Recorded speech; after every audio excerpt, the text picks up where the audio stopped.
He was accurate with his backhand flick to get that run out. Surya Kumar Yadav. Positive body language as he keep it going. I also get that run out. Kuldeep Yadav. मुझे लगता है कि मेरी चिट्ठी हिस्स कह रही है कि हो सकता है ये 2011 के बाद अब भारत हो सकता है कि ये वर्ल्ड कप जीत जाए, इसलिए कि कंडीशंस उसको फेवर कर रही हैं। कंडीशंस अक्सर ही हमने देखा है कि भारत को फेवर कर रही होती हैं, या एक तो उनकी टीम बड़ी अच्छी है, दूसरा क्या कंडीशंस भी आपको लगता है कि आईसीसी बाय डिजाइन कुछ ऐसी चीजें करता है जहां पर जरा इंडिया को सपोर्ट मिले? इंडिया आपको नजर आ रहा है वर्ल्ड कप जीता हुआ या उसके अगेंस्ट जो साउथ अफ्रीका है वो?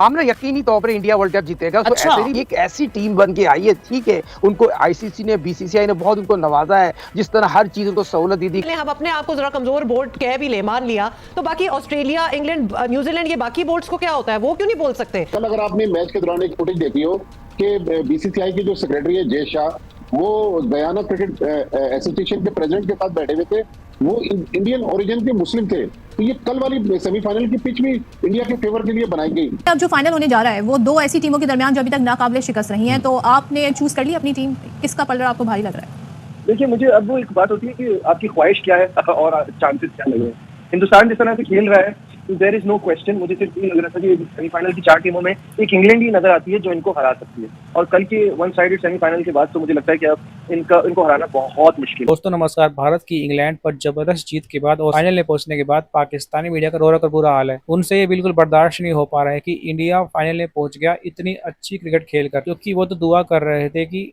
इंडिया ये मैच हार जाए और बाहर हो जाए ताकि हम इंडिया का मजाक उड़ाएं, उन्हें ट्रोल करें, क्योंकि उनकी टीम तो सुपर 8 से पहले ही बाहर हो चुकी थी। वो बेचारे पूरे वर्ल्ड कप में यही दुआ करते रहे, बस एक मैच इंडिया हार जाए तो हम इनको ट्रोल करें, गालियां दें, लेकिन ऐसा हुआ ही नहीं। हम एक भी मैच नहीं हारे और इनकी उम्मीदों पर पानी फिर गया। इंग्लैंड की टीम और वहाँ की मीडिया बहुत बड़ी बड़ी बातें कर रही थी, हम तो इंडिया को बड़े आराम से हरा देंगे 2022 की तरह, लेकिन वो ये भूल गए कि ये वो पिच नहीं है, ये एक स्लो और टर्निंग पिच है। जिन 3 बॉलर्स ने विकेट लिए हमारी इस मैच में, वो तीनों बॉलर्स उस मैच में थे ही नहीं 2022, इसलिए इंग्लैंड वो मैच बड़े आराम से जीत गया था। मैच जीतने के बाद रोहित शर्मा की आंखों में आंसू आ गए, क्योंकि ये एक करो या मरो का मैच था। अगर इंडिया ये मैच हार जाती ना तो रोहित शर्मा बिल्कुल टूट जाता, क्योंकि 2023 वर्ल्ड कप की हार वो अभी तक भूला नहीं है। सब इंडियंस के दिलों में अभी तक चोट कर रही है कि हम वो मैच हार कैसे गए थे। साउथ अफ्रीका का मैच हमारा बारबाडोस, जहां हमने अफगानिस्तान को हराया था, वो भी एक स्लो टर्निंग पिच है, और पाकिस्तान वाले फिर से दुआ करेंगे कि इंडिया हार जाए। पहले तो मैच कल का ही बात करते हैं, भट्टी साहब ने भी हमें ज्वाइन किया है।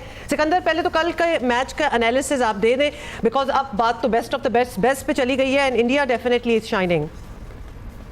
देखा, मैंने आपसे पहले भी कहा था कि ये जो कंडीशंस हैं भारत को सूट करती हैं, इसलिए कि हमारे सब कॉन्टिनेंट की जो कंडीशंस हैं वो वेस्ट इंडीज जैसी हैं। और मैंने स्पिनर्स का हमेशा जिक्र किया कि देखें, भारत ने 4 स्पिनर्स देकर गया है। कल उन्होंने 3 तो खिला दिए थे, ठीक है, 3 में से 2 ने तो 3 आउट कर दिया, एक ने जो है आउट नहीं किया, मगर बॉलिंग उसने जडेजा ने जो है 3 ओवर कराया और 16 रन दिए, बाकी दोनों ने 3 आउट किए। तो उनका होमवर्क, उनका प्लानिंग, उनके जो सिलेक्टर्स हैं उनको फिर मैं यही कहूंगा कि होता है ना कि फुल मार्क्स उनके सिलेक्टर्स को, उनके कप्तान को, कि उन्होंने जिस तरह की भी टीम सिलेक्ट की। और हमारे वाले सिलेक्टर्स माशाल्लाह से उन्होंने एक ऐसा स्पिनर दरियाफ्त किया था और उसको लेकर गए थे जो अभी तक अपने घर में बंद है, मिस्ट्री है। उसको बोल दिया गया कि घर से बाहर मत निकलो इब्रार को, कि कहीं आपको कोई देख लेगा तो आपकी बॉलिंग का पता चल जाएगा। उसको खिलाया ही नहीं। तो अब इससे अंदाजा लगा लें कि हमारा होमवर्क और उनके होमवर्क में कितना फर्क है। तो इसलिए मैं फुल मार्क्स देता हूं, और मुझे लगता है कि मेरी चिट्ठी हिस्स कह रही है कि हो सकता है ये 2011 के बाद अब भारत हो सकता है कि ये वर्ल्ड कप जीत जाए, इसलिए कि कंडीशंस उसको फेवर कर रही हैं। कल भी उसको फेवर किए, तो मगर देखिए साउथ अफ्रीकन की अच्छी टीम है, तो जी वो भी अब तक नाकाबिले शिकस्त है। अच्छा देखो भाई, हम पहले भी शायद बात करते रहे हैं कि सिकंदर आपसे भी इस पे पॉइंट लेंगे, लेकिन भट्टी साहब आप अपनी राय जरूर दीजिएगा कि कंडीशंस अक्सर ही हमने देखा है कि भारत को फेवर कर रही होती हैं, या एक तो उनकी टीम बड़ी अच्छी है, दूसरा क्या कंडीशंस भी आपको लगता है कि आईसीसी बाय डिजाइन कुछ ऐसी चीजें करता है जहां पर जरा इंडिया को सपोर्ट मिले? देखिए अब्दुल्ला, अब से कुछ साल पहले तक तो ऐसा नहीं था, लेकिन अब जब हम 2024 में खड़े हुए तो मेरा ख्याल में अब ये चीज बिल्कुल क्लियर है कि बहुत सारी चीजें जो हैं वो इंडिया के फेवर में आईसीसी कर रहा है। अब जिस तरह कल का जो मैच था, अगर ये मैच बारिश से मुतासिर हो जाता और इस मैच का फैसला ना होता तो इंडिया डायरेक्ट फाइनल के लिए क्वालिफाई कर जाता और इंग्लैंड बगैर खेले बाहर हो सकता था। जबकि जो पहला सेमीफाइनल था अफगानिस्तान और साउथ अफ्रीका का, उसके लिए रिजर्व डे रखा गया था। तो मतलब सारे कवानीन जो हैं वो आईसीसी इंडिया के लिए, इंडिया की मर्जी से बना रहा है। उनकी टीमें अपनी मर्जी के होटलों में रहती हैं, उनकी टीमें अपनी मर्जी से ट्रेवल करती हैं। तो ये समझ में नहीं आ रहा कि जो टेस्ट प्लेइंग कंट्रीज हैं जिन पर मुश्तमिल आईसीसी बोर्ड है, जिस बोर्ड ऑफ डायरेक्टर्स में पीसीबी चेयरमैन मोहसिन रफी भी हैं, हमारी तरफ से हमने नहीं देखा कि किसी ने जाके आईसीसी मीटिंग में आवाज उठाई हो। लेकिन इंडिया के लोग इतने पावरफुल हैं कि वो पूरी वर्ल्ड क्रिकेट को डिक्टेट कर रहे हैं।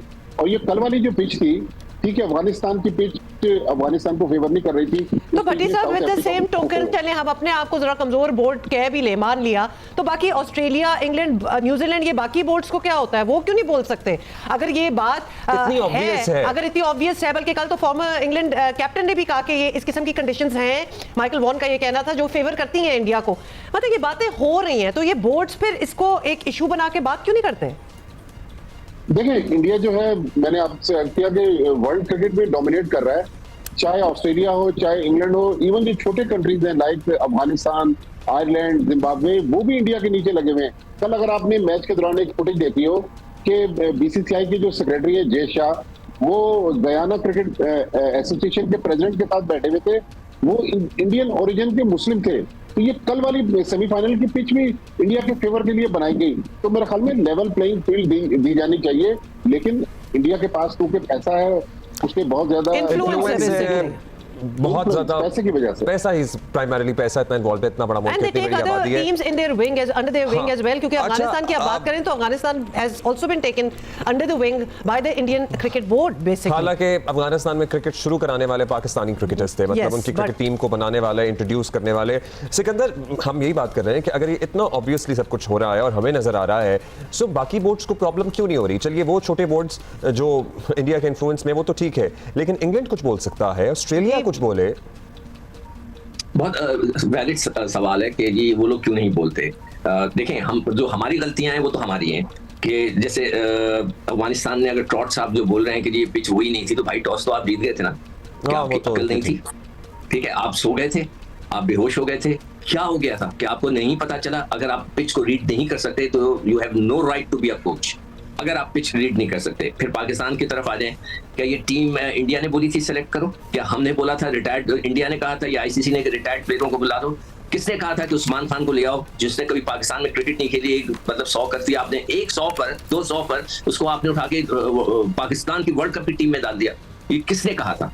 तो ये कि हम उनकी गलतियां हैं, ये तो हमारी अपनी गलतियां हैं ना। मगर वो जो आपका सवाल है बहुत वैलिड है, और ये जो है, मुझे खुद यकीन नहीं आता कि इंग्लैंड, ऑस्ट्रेलिया, न्यूजीलैंड तो बड़ी बड़ी बातें करते हैं इनका कि जी हम लोग सारा उनका कंट्रोल होता है, मगर वो भी भारत को कुछ नहीं कह सकते। एक जमाने में जो बिग 3 बन गई थी, उसके अंदर भी इन लोगों ने कब्जा कर लिया था कि पैसे बनाएंगे सब। अच्छा, अब उसके बाद अब सब खामोश। मतलब इसमें अगर एक और एडिशन करनी है, आई डोंट नो, अभी हमने इस पे बात की है कि नहीं, कि रिजर्व डेज की जब बात हो रही थी तो अफगानिस्तान वाले सेमीफाइनल में एक रिजर्व डे रखा गया था। खैर वो भी मैच हो गया। कल वाले इंडिया और इंग्लैंड के सेमीफाइनल में कोई रिजर्व डे था ही नहीं। यानी अगर ना हो सकता मैच, सोचें, बिकॉज ऑफ बारिश अगर ना हो सकता तो इंडिया ने डायरेक्ट चले जाना था फाइनल में, इंग्लैंड बगैर खेले बाहर हो जाता। यस, तो ये चीजें बड़ी टेलिंग हैं। बेसिकली कहने का मतलब है अब तो बिल्कुल ही एंड हो गया वर्ल्ड कप का, लेकिन इन पे बात होनी चाहिए और सारे बोर्ड्स की तरफ से ये बात होनी चाहिए। जो कमेंटेटर्स वगैरह हैं, ये तो पेड बाय द आईसीसी हैं। किसी एक कमेंटेटर ने ये नहीं कहा कि ये पिच जो है इस सेमीफाइनल के लिए फिट नहीं है, एक ने नहीं कहा। वैसे कमेंट्री पे भी Sikandar, we have our reservations over there कि वो कितनी बायस टुवर्ड्स इंडिया रही है थ्रू आउट कमेंट्री।